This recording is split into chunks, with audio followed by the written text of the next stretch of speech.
to push through whatever fear that you're having and not letting that own you is really important. And I think our toxic leaders are doing just the opposite of that. That they're hiding behind the fear, or they're letting that drive their actions.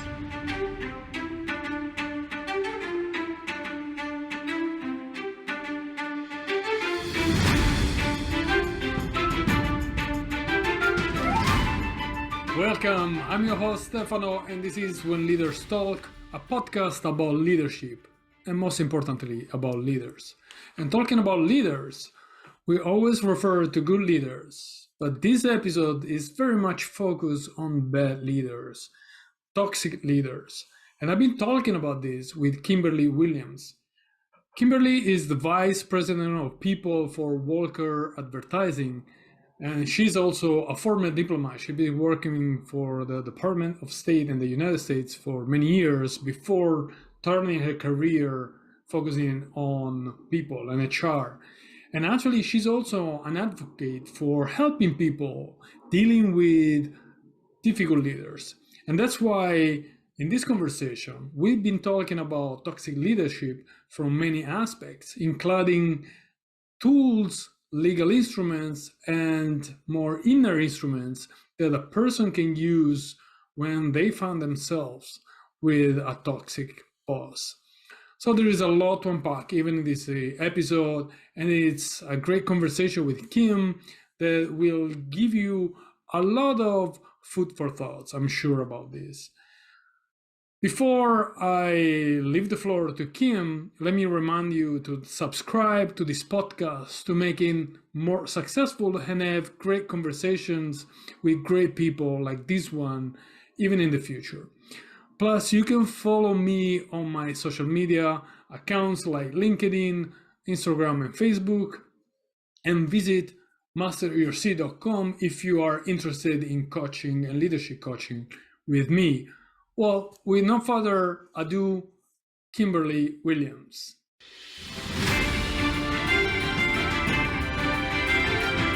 Kim, you have a very diverse experience. Looking at your resume, you work at the Department of State, and then the last few years, you've been focusing a lot on people, HR, and this kind of positions. So I guess the question of your definition of leadership is going to be pretty much complete if you want. So what is your definition?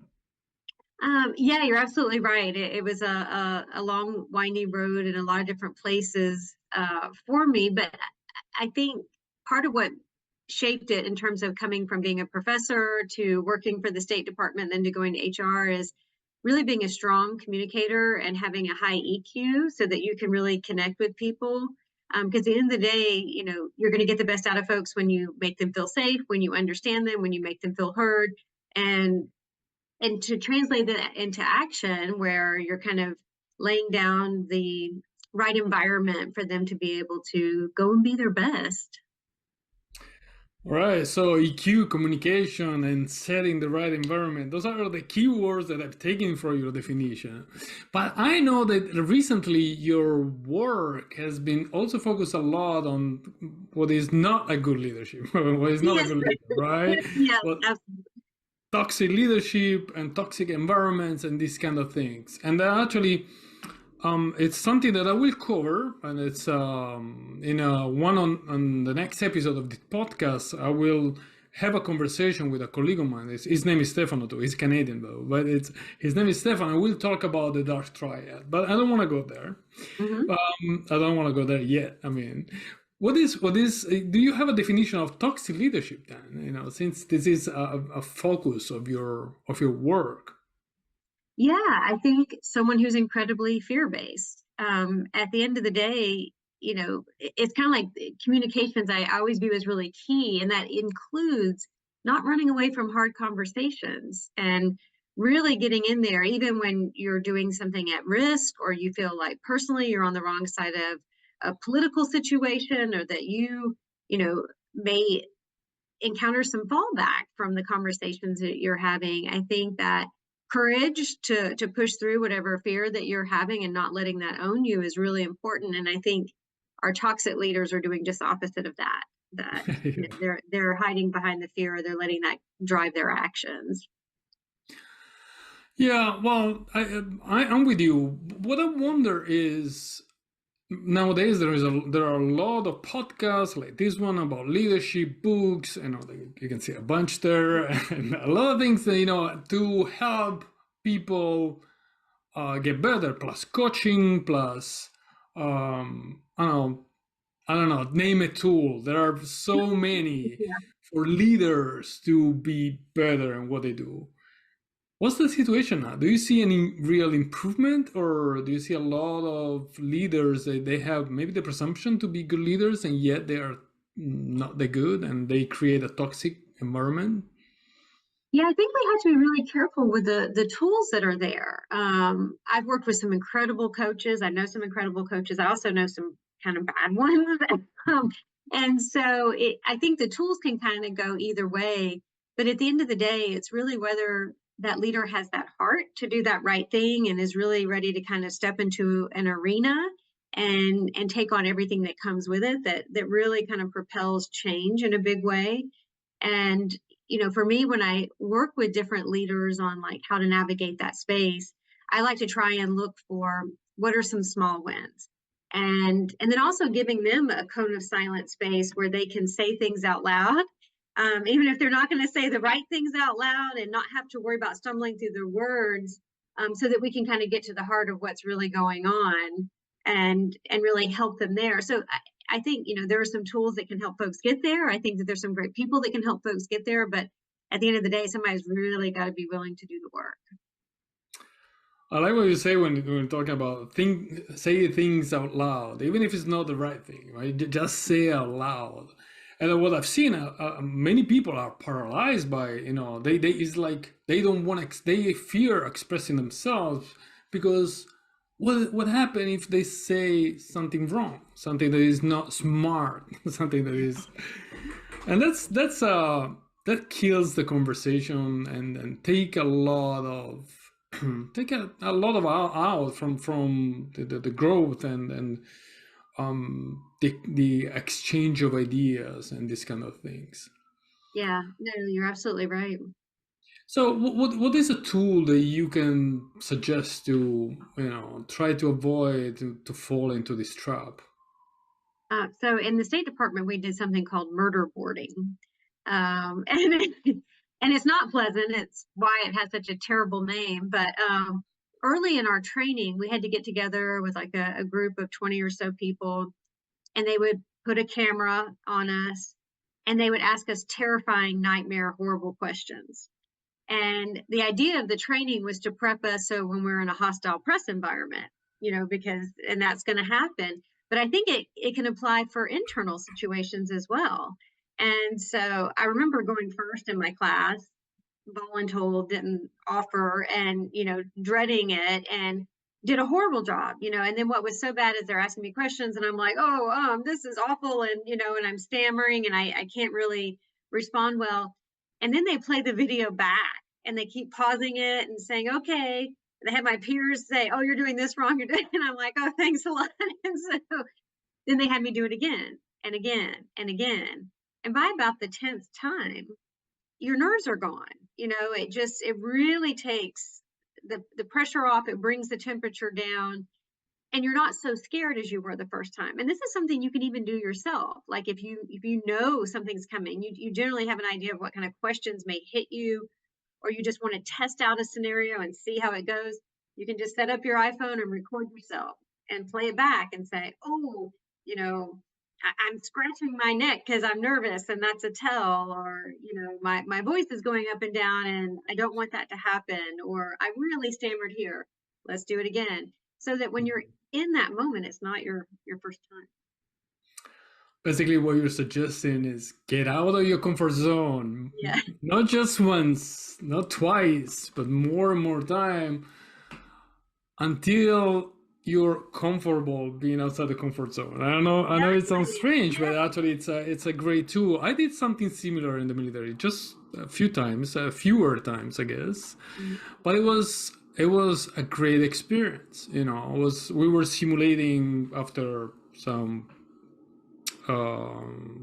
exercise. We were simulating a press conference, and of course you got the benevolent press, your friend, the one who shares your ideas and values, and then you got the people that are against you, and they try to put you on the spot, and take you make you feel uncomfortable, and as you say, stutter and making weird noises with your mouth. But Yeah. it's a great training. It's a great training, not just because you need to communicate properly, and you say at the beginning, right? A leader needs to communicate, but also because you will always find yourself in an unpleasant situation. You will find someone that is not aligned with your ideas and with your beliefs and values.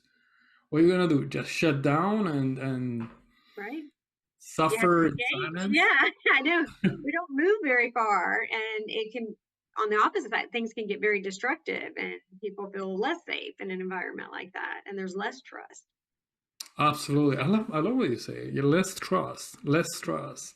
Absolutely, especially in a setting like a brainstorming, where you want ideas to flow, and trust is the fundamental piece of it. Because if I don't feel trusted, if I don't feel like I can really express whatever it comes to my mind without any filter, and that's the beauty of the brainstorming, right? Hmm. Just let it go, let it go, and that's where the wisdom of the crew comes out. If you don't have these, it's not gonna work. Right. Okay, that's an interesting start, I would say, of this conversation. And I wanna actually continue on this flow. I wanna ask you, in your experience, what is the situation where you felt paralyzed or Uh, unable to react? And yeah, no, there was one particular time where I had to respond to my own boss. And I was an HR chief reporting up to a chief executive who was just a low grade terrorist, in my view, just, really mean spirited, had really torn people apart for quite a long time. And I had gone to the board because at the top of an organization, there's not too many people you can go to. Um, and I didn't have majority support. They all knew that there was a problem, um, but for some of them, it wasn't impacting them. They weren't being mistreated. And they felt like, this person was a high performer and gave them what they wanted. And so, kind of too bad. And so, being left to my own devices, I had to basically figure out how I was going to respond in that moment. Did I want to just swallow it and try and keep going? And I didn't. And so I had to address them directly. And I remember being pretty scared in that moment. In fact, I was so scared, I actually drafted this person an email at my desk, and I didn't even hit send. I ran to the parking lot, and then as I was driving out of the parking lot, I pulled out my phone with a draft email and hit send. Driving away.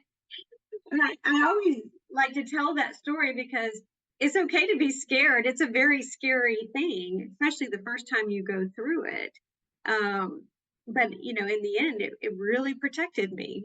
As we went down the road, it put them on notice. It put the organization on notice, and it was out there in writing. It was discoverable, and it shifted the entire dynamic to one where all the pressure was on me to figure out how to solve this nightmare scenario, to now they're on the hook a little bit because it's out there.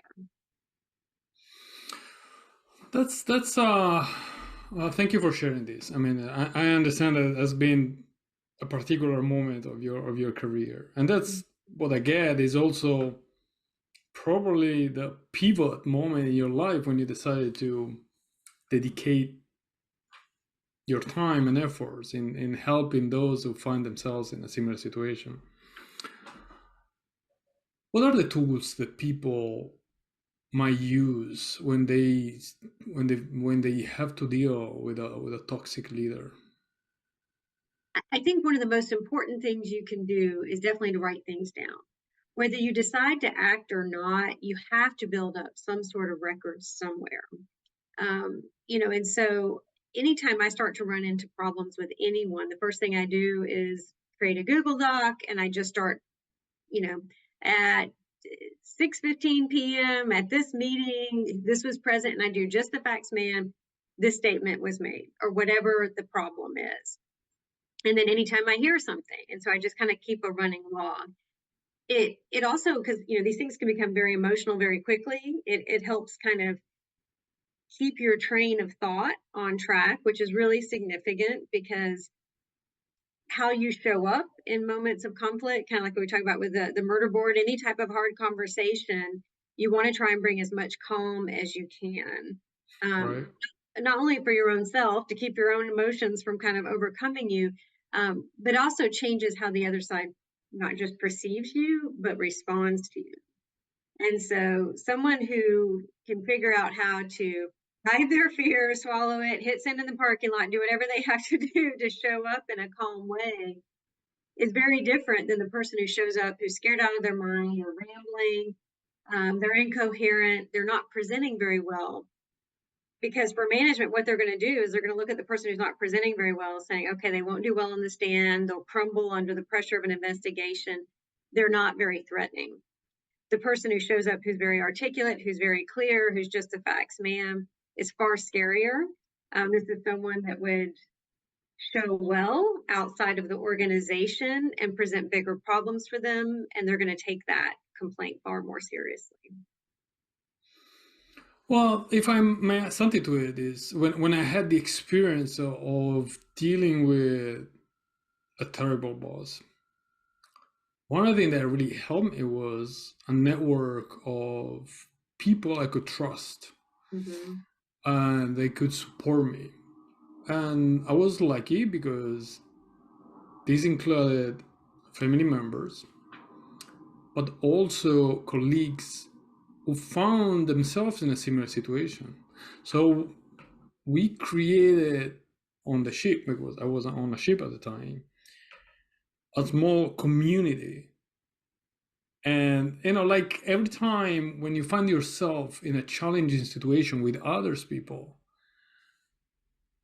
the challenge itself creates cohesion among the people, right? Create the people blends better, in a way or another. Trauma bonding is what it sounds like. Yes, right. And it worked. It was a way to survive, to avoid falling in trap of quitting, or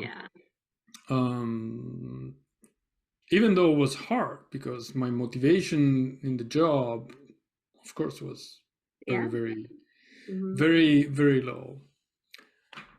Yeah, this is another tool. This is another tool that I would suggest. There are others, I'm sure. But one of the things that strikes me and is that many, I don't want to say many, but it's not, but some toxic leaders, they still have success, right? Depending on what success can be defined. But especially if we refer as success as the having a good career, reaching the top of their organization, blah, blah, blah. I've seen some toxic leaders succeeding despite all the damages they were doing. What do you think is the reason behind this? Let me call it apparent success, because... Yeah. No, I mean, I think there's a lot of literature around that, and there's a really great friend of mine, Dr. Lindsay Ruiz, who talks a lot about narcissism and leadership, and how there's so many studies that show objectively these are not the traits we want in leaders, but they seem to be the exact ones that end up in a lot of these spots. Sometimes it can be the difference between charisma or confidence versus competence. And so a lot of these folks, they can, if there's like this kind of insecure core and they're seeking outside validation, they tend to work harder at getting it. And so we'll see that in hierarchical kind of environments, like when you were saying in the military, when I was in the State Department, climbing the ladder becomes so much more important. It is a form of validation. In the State Department, we had a horrible expression where someone would kiss up and kick down. And so outwardly, how they present to the folks at the top is very friendly, very charming, They're getting things done. They're really good at self-promoting.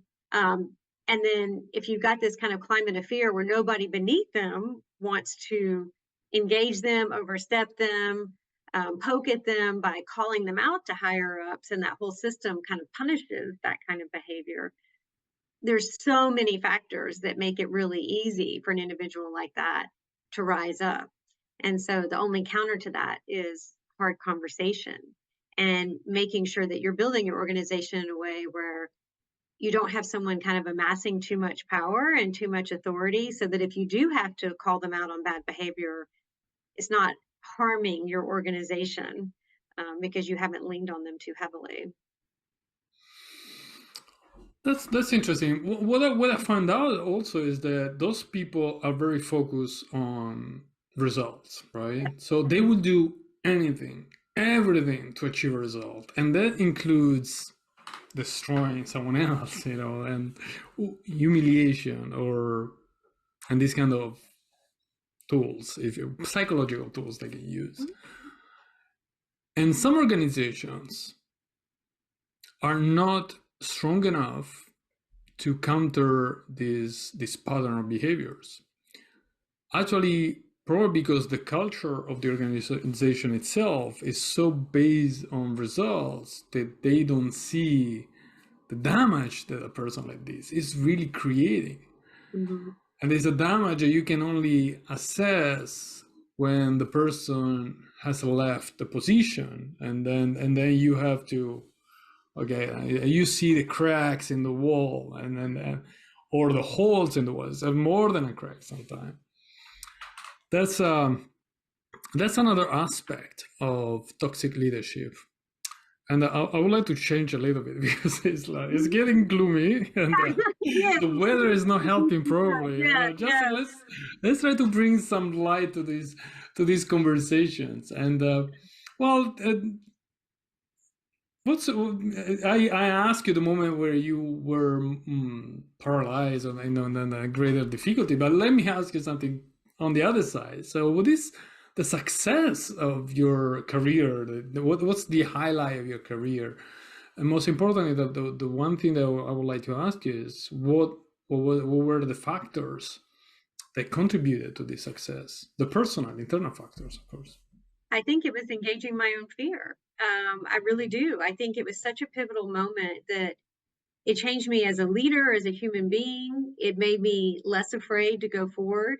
And I watch a lot of folks that go through this process, when they get their voice back, the way they show up for the rest of their life is different. People don't mess with them because you're putting off a completely different vibe, so to speak, is I will respond. And that's literally felt by everyone. But I also think it earns you respect and it earns you trust. Like, people may hate you, and I've been in environments where everyone hated me because I was calling out a lot of imbalance and power. But even though there were moments where I was terrified, I could take comfort in feeling like I had integrity, feeling like I wasn't for sale. Like, you gain pieces of yourself back that I think are really important. And then it also kind of gives you permission to engage in spaces. I mean, I've effectively turned like the worst moment of my life into career opportunities. I speak openly about it. I talk about it. I try and help other folks through it. And what I have found was that a lot of times, like the leaders, like when you were talking a moment ago about, oh, it's only after the brilliant jerk leaves or that really bad person leaves that we see the holes in the walls. They actually see it a lot of times. They're just terrified of addressing it. And so the more we come out and talk openly about our shame, our fear, and these kinds of things, the more safety we create for others. And I've had folks who are CEOs say, like on podcasts and quite publicly, I'm ashamed to admit this, but I knew that there was a person who was doing this. And I didn't want to deal with it out of fear and what that might mean for the company.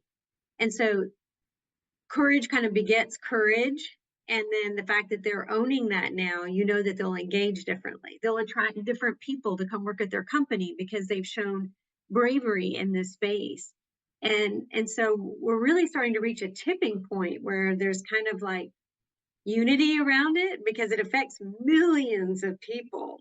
And so many people, if they're long enough in their career, have gone through these really hard things, and they can kind of lead the way for change out of that direct experience. So I actually see it as kind of two sides of the same coin. That these moments have been really pivotal in helping me grow. Finding opportunities Yeah, in difficult situations. yeah. That's a skill. Mhm. That's a skill that no many people have. You Or know. want maybe, but yeah.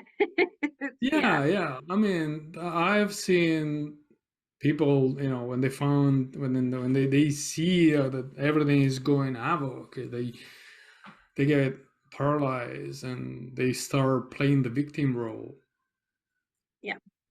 and that doesn't serve well at all. No, Doesn't and it serve always comes them. out. It eventually comes out, you know. What is the thing that you have learned about yourself?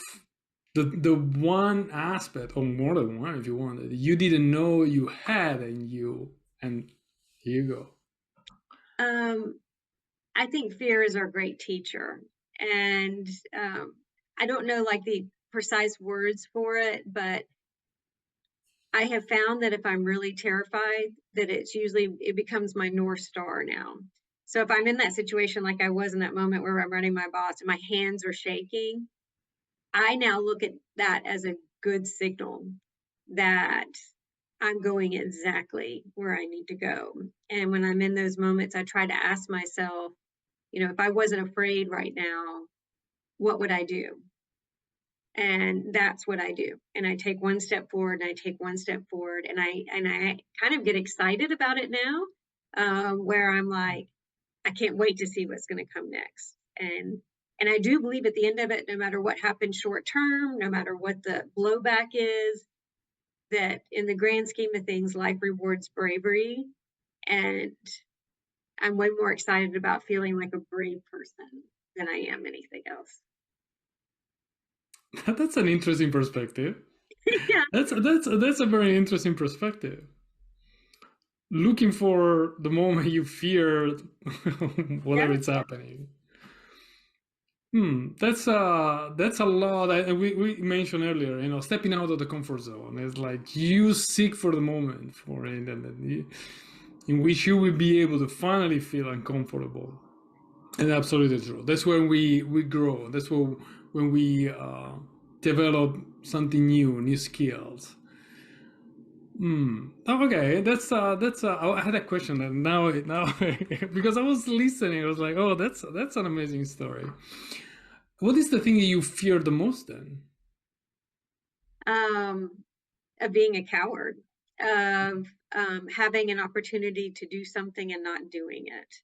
Um, a lot of my fear, because I'm a mom, and so I have a 15-year-old daughter, and even though we fight all the time, and she thinks I'm wrong about everything, I'm very aware that she's watching everything that I do, and I'm just kind of hyper aware of my work in HR could have profound impacts for what the world of work will look like for her. And so, you know, I don't take on the responsibility of planet Earth and, all the things that are going on there. But when I look at my own realm of responsibility and all the challenges that land on my desk every day, fear of not rising to the occasion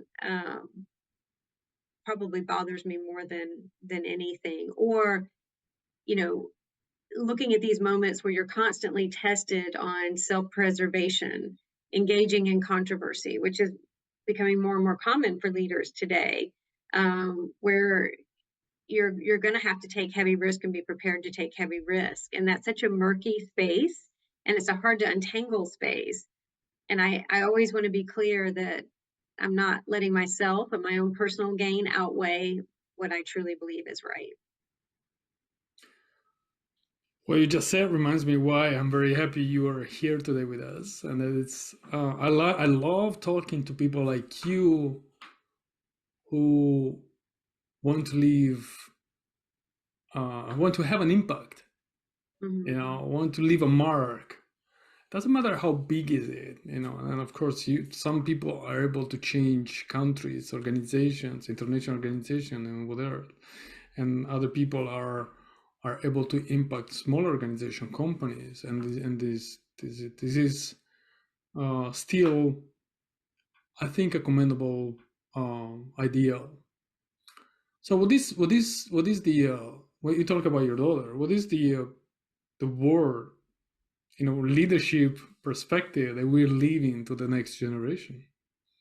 Um, I look at her generation as almost like, I think that they're going to be grand saviors in a lot of respects. I know a lot of people look at them and they're like, oh, they're lazy, they're entitled when they're thinking about Gen Z, and then this new generation that's coming up, Gen Alpha, I think it is, and yes, I can't get her to clean her room or do her homework, so there's an argument for the lazy piece. But at the same time, when you really look at this generation, they're strong. And, a lot of them were born right around 9/11 or afterwards. They've never known a world kind of without conflict. A lot of them were profoundly shaped by the 2008 economic crisis that had huge impacts on their family. Um, they're part of a shrinking generation that is coming into a workforce where a lot of folks are retired out and we don't have folks that are kind of backfilling, and then they're kind of coming to terms with their own potential power and leverage in that moment. But there really are better people. Like, they ask for good things, like, I grew up at a time where when your boss said jump, the only response was how high. You didn't question whether it was right or wrong. They're like, why? and we should be asking why. And they're doing amazing things around accountability. I focus quite a bit on, bullying, because I think it does so much harm to folks. But I look at them, and if they get bullied at work, they don't go and look for a support system, or they're not writing that terrified email. They jump on TikTok and, put someone on blast, and 8 million people see it.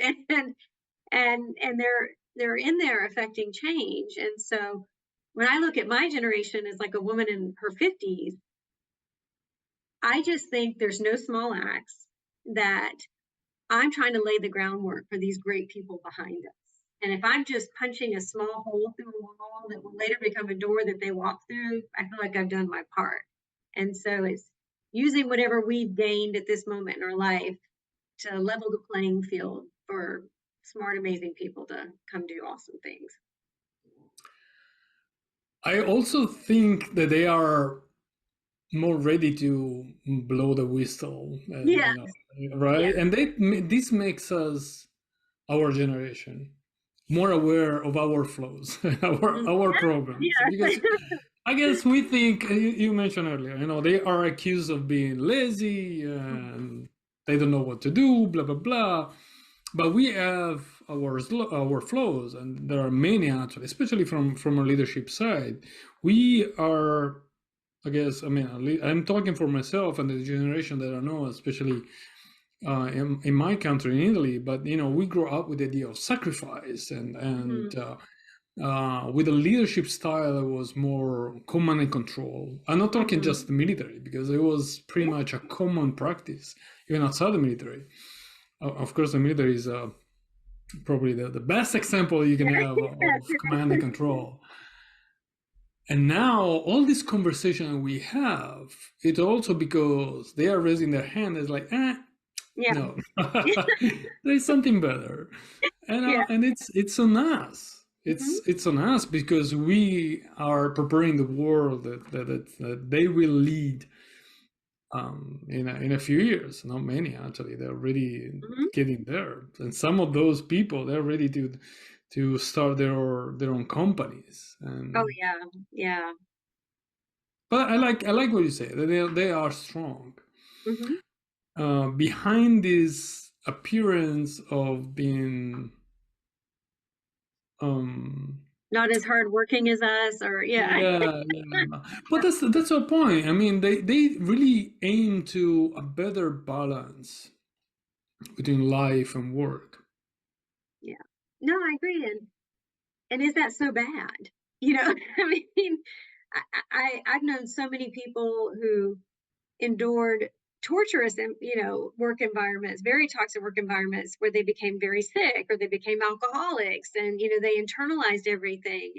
And or we worked insane hours just because we thought we were supposed to. We're not producing anything more, but it was have more face time, be seen, perceived as doing something, and sacrificing more.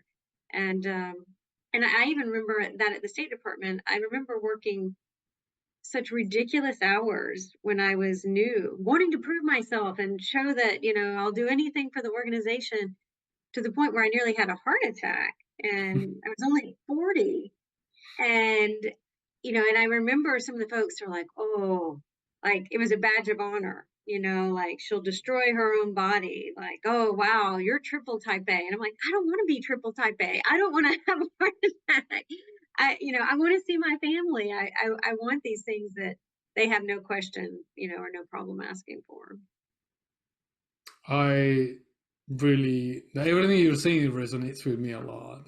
Quality versus quantity. Working 13, 14, 15 hours is a badge of honor. And actually, if you leave the office even beyond the working hours, but before 8 p.m. was like, oh, why are you going so early? I know.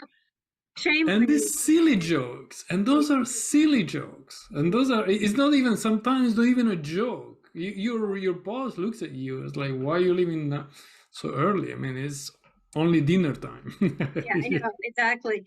And it's, I mean, everyone knows that it's unreasonable. Like, people can't function for long periods of time. Like, you're not going to get good quality work out of a burned out individual who can't focus, who hasn't slept. They're not going to be able to produce good work. And so it ultimately can become a loss for the organization. Absolutely. I mean, every individual is different. And I guess when we talk about balancing the numbers of hours you spend at work with everything else, it's on you. You might, I know people who really can work 20 hours and they're fine. And they are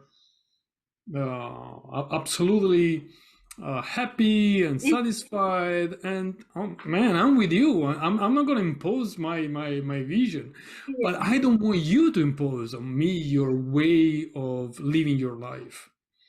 I value the time with my family as much as I value the time at work.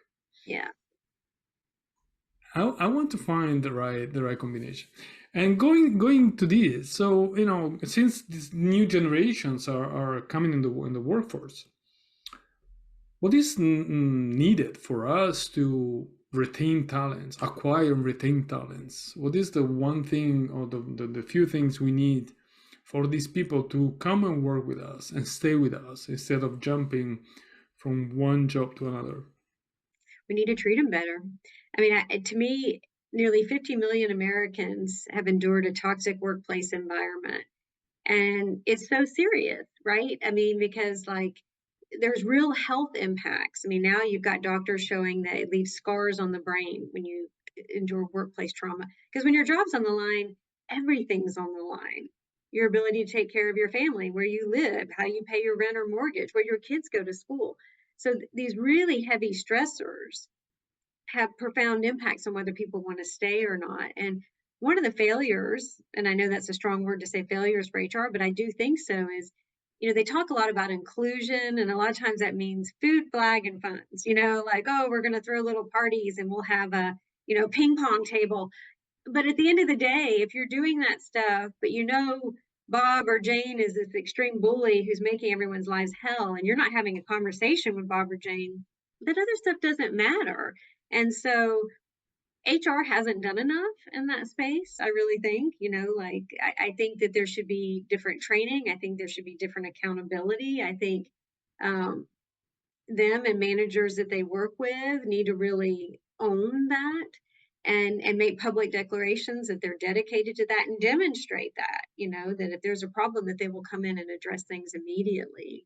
And everybody's run scared from that side of the equation. And so what ends up happening is employees just quit. The number one response is just to go somewhere else. But if we're all just going somewhere else, it's really not changing anything at that point. And so anytime somebody's brave enough to even have one conversation, I think you're changing the world there. And so I think that there's a lot of opportunity. Yeah, well, I can see that. And actually, one of the characteristics of this new generation is really to, if they don't like the job where they're in, they just quit and jump to the other. And then there is no fidelity bonus. They don't care. Yeah, I mean, if you're going to humiliate me or treat me badly, then yeah, it's hard to be loyal to an organization like that. You know what I found in my career that was really surprising when we talk about toxic leadership? There was this person, and then I mentioned this person because, of course, not by name, but this was the example. But I've seen other people doing similar things. This person was working with a boss who was very demanding, and was one of these people, very aggressive, working 16, 17 hours, requiring people to work the same number of hours. The boss was one of, those people who can sleep 3, 4 hours and they're good. So that meant that basically, Everyone else should be especially, too, right? Yeah. right, especially when you are on a ship and you don't have a family, right? So you can Nothing really more. work Yeah. going on and work forever. And this guy working with him was trying to do the same because he felt responsible and his boss was demanding, and he felt sick, Mm-hmm. seriously ill, for whatever he was doing. The fact that surprised me was not that he felt sick, that he was so loyal to his boss that even when the boss left and and had another job, this guy did everything he could to keep working with the same person. Wow. Yeah. So there was I don't know how to call it, kind of masochism. I don't know. It's kind probably because that this boss is gonna have a great career, and you want to be Yeah. sure that you are in the inner circle and you want to be rewarded. But man, you are literally killing yourself. Mm-hmm. I don't know if you ever observed something. It's not the only. It's not the only um, situation that I observe. I've seen something very similar, more on a psychological level than a physical level. But this guy was physically sick, and yet 100% loyal. He would Yeah. have given his life to this person. And in the military, probably Yeah. is can be seen as a good thing, but it's not. I mean, one thing is dying for your country and in a battle, blah blah blah. Another thing is being killed because your boss is a, I don't want to use Demanding words. person. Yeah. Yeah, exactly. Yeah. Uh, well, no, I mean, I have seen it multiple times, and so basically, there's an acceptance on the part of that individual that this is the only way it can be, that there's no other option here, to put himself through something so extreme, and and what's a little bit heartbreaking, not just for that individual that I'm sure suffered for that belief, um, but no doubt if he did rise up in a system that rewards that behavior, treated other people the same, and we did something recently called the exact cost of a brilliant jerk, to show impacts on productivity. Because if a top boss is mean to a subordinate, that subordinate can't support their subordinates, and how it can bleed down to an organization and how they interact with peers and what can be lost through something like that. So, in other words, if you're not physically capable of working 20 hours a day, which most human beings aren't, then everybody's going to struggle in a scenario like that. But what's really interesting is, laws are beginning to change around that, and how we look at workers' comp is starting to change. Years ago, workers' comp was purely, I fell down and broke my leg. I was a slip and fall at work. You're responsible. Make me whole. Now we're starting to see it move into the psychological space in a really profound way. And it started with the pandemic, where, fear and even bullying was now becoming an issue. In fact, when I went through my whole ordeal, I actually filed a workers' comp claim for bullying. And that was really rare. You didn't do it at the time, in part because they're going to open up your entire medical history and, try to say, oh, well, your mom wasn't nice to you as a kid. So this is really what your problem is. It's not us. And so it's considered perilous and you wouldn't get a lot of reward or money for something like that. I did it more to make a statement and to lay a foundation because I had so much documentation showing abuse. I actually had a letter from the organization confirming that after an investigation I was abused. So I wanted that out there in the world. And so, I was able to get a small amount of money for that, but it's precedent setting when each one of these things happens. Now that's going much, much further. And so there was a case recently with an airline pilot who, she was a whistleblower. She was like, hey, there's some problems I see with, safety, and I'm really concerned about this. And instead of looking into it, there was backlash. And so they were just very cruel to her, hurt her career, spread rumors about her. And she won an award of 500 million, half a million, sorry, 500,000 just for emotional abuse. And so this world is beginning to change. In fact, there's a couple of bills out there now. One of them is called the Workplace Psychological Safety Act in Massachusetts. And so it's with the House. And if this passes, it would become the first anti-bullying law in the country, where it allows employees to have a cause of action against an employer purely for workplace abuse. And so we already have these in countries like France. There's a lot of other countries that have implemented this. The United States has not. But, I think if this passes in Massachusetts, we'll see it quickly pass in a lot of other areas. It's already passed the Senate in Rhode Island, and it's about to come up in New York City. So I see things beginning to shift and change in a positive way. And that's a trend that I like. Mm-hmm. And there are many tools. We mentioned some of the tools that a person can use, but I want to play the devil's advocate a little bit. What if a person, a disgruntled person, being that probably is not very capable and has seen their career not rewarded as they thought, what if this person tries to use these tools as an act of revenge against their boss, even if their boss are not the bad. I'm not saying good, but not the bad. Yeah. It's still good. Yeah.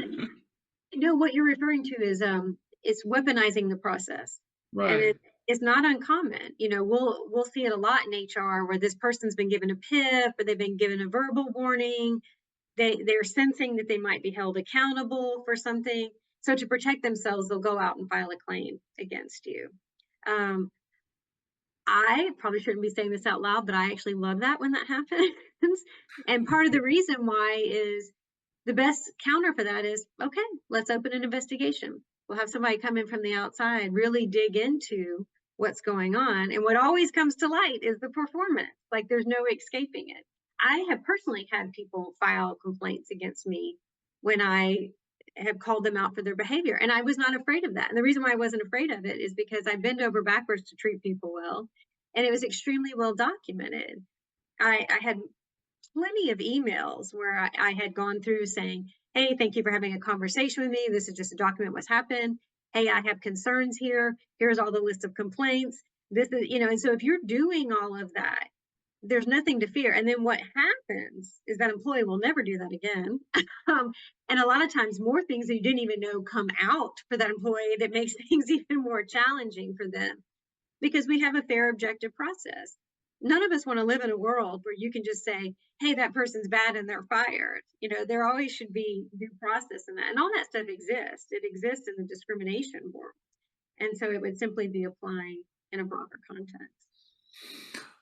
Well, and also this allows the process, the structure to prove itself. It works when you find out of someone who is, using your words, weaponizing the tool, and you point it out. It means the system works. Exactly. Yeah. And in both ways, send a message to your workforce. Like if in my organization, if somebody is hurting someone else, I, as the VP, I will be on the phone. I will call you in 5 minutes. I will address this, and we will take corrective action. And I would never speak about those direct instances. I would never betray those confidences. But your employees know when something's been addressed or when it hasn't. And likewise, if somebody weaponizes the process and it doesn't go well with them, and more, and things come out that that's just exactly what they were doing, that word too will get out, and it will send a message to other potential bad actors or people who were thinking about doing the same thing. Oh, I don't want to go through that, or I don't want to expose myself if things aren't really clean. Let's reverse the conversation. Let's stay on the tool. Let's say that the organization those are inside internal tools, right? So is the organization who has a structure. What if the organization feels like they need to protect a boss because he's an achiever or she's an achiever, and they don't want to lose her, and despite they're really not, they are quite toxic. Mm-hmm. How can you avoid these kind of situations? So documenting and making sure that that's known. I will have those I've had to open investigations into my own bosses. They don't love it. They get pretty angry. Who loves it, right? Yeah, exactly. That would be weird. Oh, come in. And so, but so from the inside HR perspective, how I go about this is, here's the liability to the company. We treat everyone the same. The rules are the same.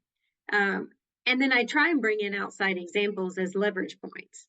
Like, there's a news story every day in this country, especially after Harvey Weinstein. You had hundreds of executives who lost their jobs, and they didn't just lose their jobs. Like, it didn't just end their career. It hurt their organizations. Stock prices drop, and then you can start to see things that now are becoming more common.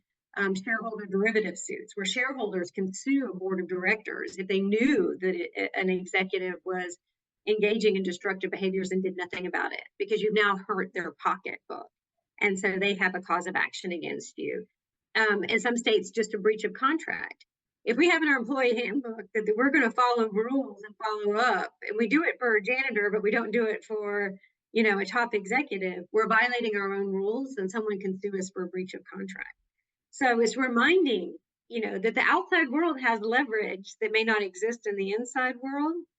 And so what I like to advise people, like, you're just a regular, Jane the accountant employee, documenting those things quite clearly, but making known that you're aware that, a jury in Texas just awarded, was it like $366 million for one discrimination case against FedEx? Does the company want to deal with that, or do they want to address that guy now? And so pulling those points in to say, this is real, this is very serious. It allows HR to carry that message forward, like, hey, this complainant knows their stuff. Do you want to go here? And then they'll weigh their responses a little bit differently. And but you're right. The natural instinct is to protect the executive more than the regular employee, not just because they're brilliant. Sometimes they're not, but because the liability is greater. If a janitor does something wrong, they'll fire them on the spot. And if you don't, and they sue you because the janitor was mean, it's a small payout. For the CEO, somebody's writing a much bigger check. So they're going to want to prevent that. Absolutely. It's a matter also of credibility. And, that's, for some companies, it's very important. Mm-hmm. You need to sell your product. One of the things that I really like about this conversation is how we pointing out is how leaders are responsible of many things. They're responsible for their team. They're responsible for the task. They're responsible for a company. But what they are responsible, even if some of them, they really don't understand this, is they're really responsible for the well-being of the people they work with. Mm-hmm. And it's huge, the impact they can have on their team members, as individuals. It can be huge. It can be really a matter of, as we discussed earlier, physical well-being other than mental well-being. And we neglect sometimes this, and we think it's less important than the task. So, we prefer to do something, probably pressing more on people to achieve the task. Mhm. But we don't, because the effects of this action are not immediate. While the task, the result is reached on the spot, tomorrow this will be done. What you don't see is the effect on the people, Right. because those effects are in the long run. Because the burnout is something that you will see not tomorrow, Mhm. not even after tomorrow. You're gonna see in a week, in a month, in a year. The distress that you're causing is gonna leave even a deeper mark, because recovering from the burnout doesn't take one day. Right. It takes a lot. Mhm. And that's what leaders need to understand. I'm Well, sorry, there was no, also that's because we've been talking about toxic leadership. A lot of things came to my mind and my experience. I mean, and things that I've done myself as a leader. Sometimes you push if you're the commanding officer of a ship, you push your crew to achieve a result. But then the effects of this action are immense. People will lose trust on you. mhm. What's worse than that? Oh yeah, no, that's pretty serious, because it bleeds into so many things, and you stop hearing people's best ideas. They stop coming to you with the real problems, and you can't fix things if you don't know what's really going on. And so there's a lot of cracks there. And but I like what you just said, and I think there's a lot of conversation that's starting to come about that, in part from Gen Z too. If you go back several decades, when you look at work, it was all about using stuff to make other stuff. It was all about physical products. And so all the focus was on the physical products. And then we kind of shift into the 80s, where we really start looking at shareholder value, and like what do we do to give people more money who invest, and we reward them so they invest more in our companies. And a lot of that was looking at human beings in those environments, was all about cost containment, so that you increase profits by keeping that low. But we are now existing in a world where all your value comes from thoughts. It comes from people and the ideas that they bring and the way they solve challenges and the way they look at worlds. So we're entering this age of kind of not shareholder value or stuff, but human value. And so the companies that are nicer to their people are going to win in a scenario like that. People are going to feel safe enough to say, I have this crazy idea out here that can make us millions of dollars. In a company where everybody's scared, you're not going to hear that. And so people are starting to recognize some of that, and conversely, like, hey, this is a real problem that's going to impact you long term on your workforce. Good leaders are open and create enough of that psychological safety to really hear that and hopefully address it. And that's the perfect, and that was a segue for the last question after we came. And thank you, first of all, for everything you said. I think talking about toxic leadership in such a comprehensive way is always useful. Mhm. And that's because probably we don't understand, as I said earlier, the impact of it, and as you also mentioned, and the tools that we can use when we find ourselves in a place where our boss is really a bad boss.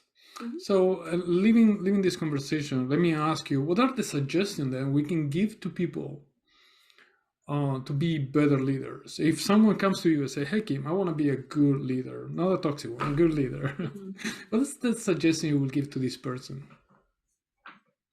I think demonstrating empathy, openness, and courage. I remember there was one place where I came into work, and it was, you could feel the fear everywhere. That I was replacing someone who was a bad boss, who had treated people poorly, who threw everyone under the bus to save himself. just did so many things wrong that you could just almost sense the PTSD, and people didn't have a lot of trust. And so I put out a mantra of everything we do is guided by courage and kindness. And it does, and in those kind of environments, it can take a lot of courage to be kind. And we want to recognize that and value that. And one of the first acts I did was to pull everyone together and to basically ask them to murder board me, to say, bring me your complaints. What are you most upset about? And I stood there and I took it. I didn't get defensive. I was just very calm. And in some cases, if somebody was really emotional or it was really heated, I just say, try again. How about asking me like this? What's another way you could ask that? Good. I heard you. Let's see what we can do to fix that. And just being that example of, we don't have to be afraid of this stuff. Like, just get in there, show them we can do it. And likewise, when something is really wrong, say, oh yeah, I really screwed up on that one. And I'm going to screw up, and you joke. And I don't want you to be afraid to screw up either. I'm not going to step on your neck when that happens. Just like I hope you don't step on mine, and so demonstrating that as quickly as possible, can really begin to earn back some trust in that environment, and just set up a new day, where this is who we're going to be now, and this is who I want to be for you, and having enough vulnerability to really go deep in that and talk about that, because vulnerability is also a form of courage too. It is, and that's beautiful to say. So thank you very much, Kim, for the conversation we had. As I said, we have touched upon a topic that I like because it's important. Mm-hmm. And your insights and experience has proved to be very valuable in this conversation. So thank you very much.